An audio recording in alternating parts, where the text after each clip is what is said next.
Welcome back to ABC General Hospital Spoilers channel. Today we will learn about the issue of Maxie Jones's highly anticipated awakening and the shocking rejection that could send ripples through Port Charles. After months of uncertainty and heartbreak, fans are finally getting ready to witness one of the most emotionally charged reunions in recent General Hospital history, or will it turn into something far more complicated than anyone expected? The moment General Hospital viewers have been anxiously waiting for is finally approaching.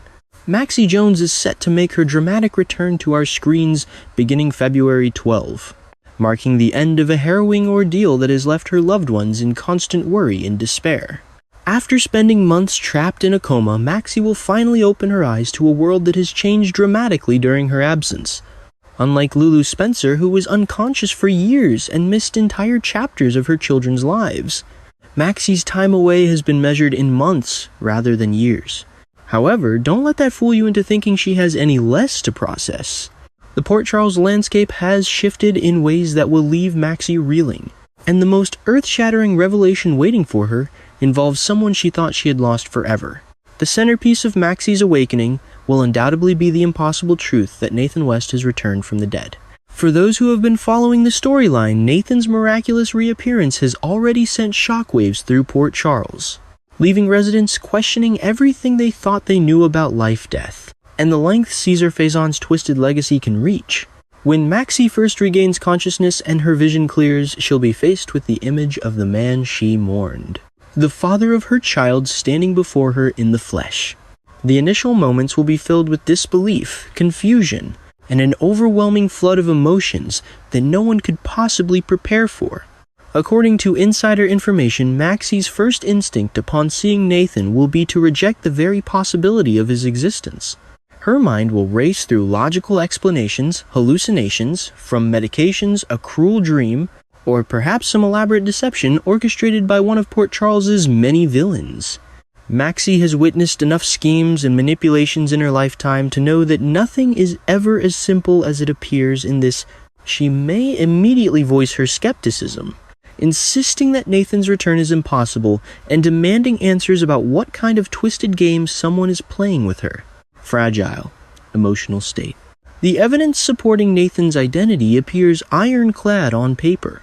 Medical professionals have conducted thorough DNA testing that confirms a genetic match to Nathan West. Fingerprint analysis has yielded identical results matching every ridge and whorl to Nathan's records on file. On the surface, this scientific proof should be enough to convince anyone that Nathan has genuinely returned.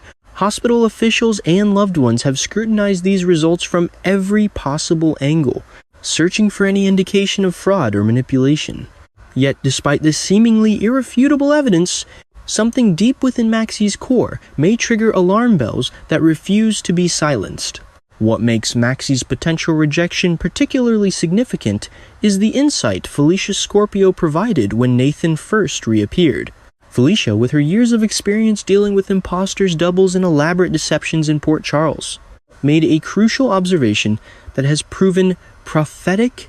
She suggested that while DNA and fingerprints can be verified through laboratory testing, the one person who could truly confirm Nathan's identity on a soul-deep level was lying unconscious in a hospital bed. No amount of scientific evidence can replicate the intimate knowledge that comes from sharing a life, a bed, and countless private moments with another person.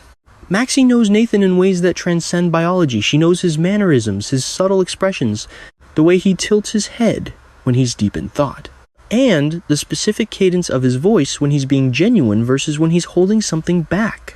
If Maxie awakens and immediately senses that something is fundamentally wrong with the man claiming to be Nathan, that intuitive rejection will serve as a massive red flag for everyone involved. Her hesitation could indicate that whoever is standing in Nathan's shoes hasn't quite perfected the act. Or perhaps there are elements of his personality and behavior that have been altered by whatever mysterious experiences he endured. During his absence, the questions surrounding Nathan's missing years remain largely unanswered, and his connection to the final phase of Cesar Faison's diabolical projects continues to cast shadows of doubt over his miraculous resurrection. Nathan's own explanation for his time away has been frustratingly vague and incomplete. He claims to have no memory whatsoever of the years he spent supposedly dead, offering nothing but blank spaces where answers should exist. This convenient amnesia seems almost too perfectly designed to avoid uncomfortable questions about where he's been, what he's been doing, and who might have been pulling his strings during that time. While memory loss following trauma is certainly medically possible, it also provides a convenient shield against scrutiny. There's a growing possibility that Nathan is deliberately concealing secrets about his return, perhaps protecting someone or something that he's not ready to reveal. These hidden truths could be the very things that Maxie's instincts are picking up on. Even if she can't articulate exactly what feels wrong, another compelling angle to consider is that Maxie's rejection might stem from a place of profound self-preservation rather than genuine doubt about Nathan's identity. The grief Maxie experienced after Nathan's death nearly destroyed her. She went through months of anguish, working through stages of denial, anger, bargaining, and eventual acceptance that the love of her life was gone forever. That healing process was extraordinarily painful, requiring every ounce of strength she possessed to rebuild her life and find meaning in a world without Nathan. The thought of opening herself up to that kind of vulnerability again might be more terrifying than Maxie can bear. If Maxie allows herself to fully believe that Nathan has returned and welcomes him back into her heart with open arms, she's essentially setting herself up for potential devastation if anything were to happen to him again. The fear of experiencing that soul-crushing loss a second time could be paralyzing.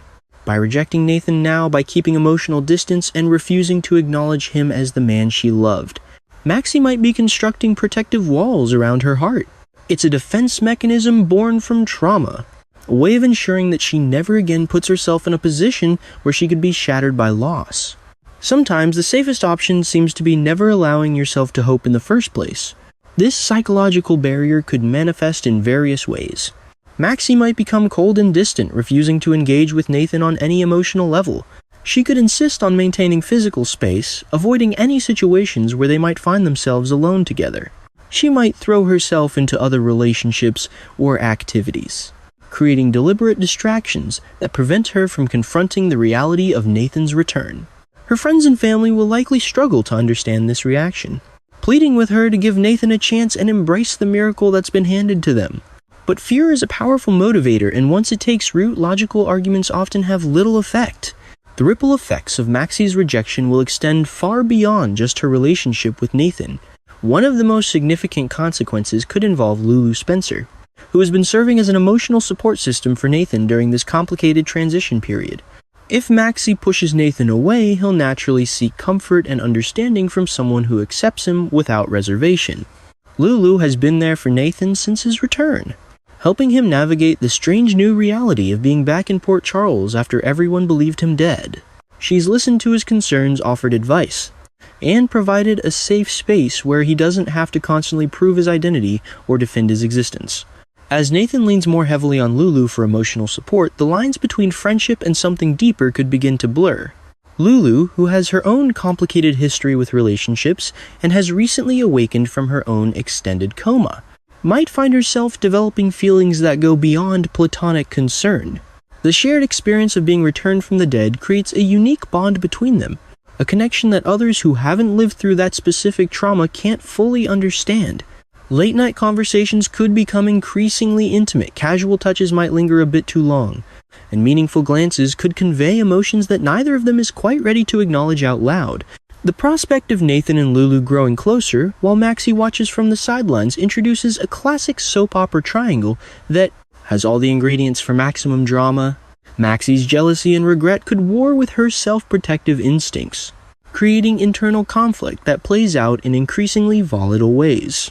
She might lash out at Lulu for stealing Nathan even though Maxie herself is the one who pushed him away. She could attempt to sabotage their growing connection through various schemes and manipulations, only to find that her actions drive them even closer together. Meanwhile, other residents of Port Charles will have their own opinions about this messy situation. Spinelli, who has always harbored feelings for Maxie, might see this as an opportunity to finally win her heart while she's vulnerable and confused. Max Scorpio will struggle with wanting to support his niece while also recognizing that Nathan's return is genuine and deserves to be acknowledged. Sam McCall might offer insights based on her own experiences with presumed deaths and miraculous returns, though her advice may fall on deaf ears. The medical community at General Hospital will also play a crucial role in this unfolding drama. Doctors will need to explain to Maxie exactly what happened during her coma and why she was unconscious for so long. There may be complications from her extended period of unconsciousness that affect her cognitive function, emotional regulation, or ability to process complex information. These medical factors could contribute to her difficulty accepting Nathan's return, adding another layer of complexity to an already complicated situation. As February 12 approaches and Maxie prepares to open her eyes for the first time in months, the stage is set for one of the most emotionally charged storylines General Hospital has delivered in recent memory.